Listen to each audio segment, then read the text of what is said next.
At the group photo, President Obama was all smiles, but moments later in his opening statement, he set an ominous tone.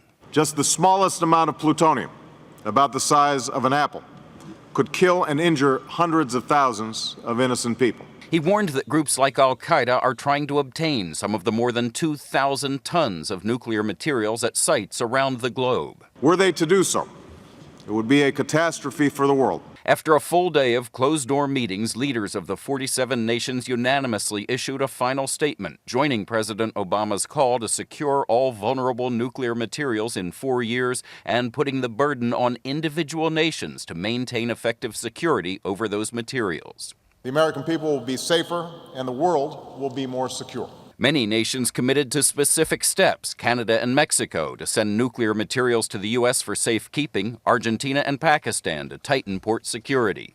But all the promises made at this summit are voluntary, leaving the president to explain why he believes the nations will follow through. So we've got world leaders who have just announced that, in fact, this is a commitment that they're making.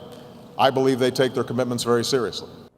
Now, to keep up the pressure on these nations, they've scheduled a follow-up summit for 2 years from now in South Korea to make sure they are keeping their promises. Katie? And Chip, also at his press conference today, I know the president tried to lower expectations about how effective stronger sanctions against Iran might actually be. That's right, Katie. He was responding to people who say that even if there are sanctions, they're not going to work at all. Here's what he said. You know, sanctions aren't a magic wand. What sanctions do accomplish is hopefully to change the calculus of a country like Iran.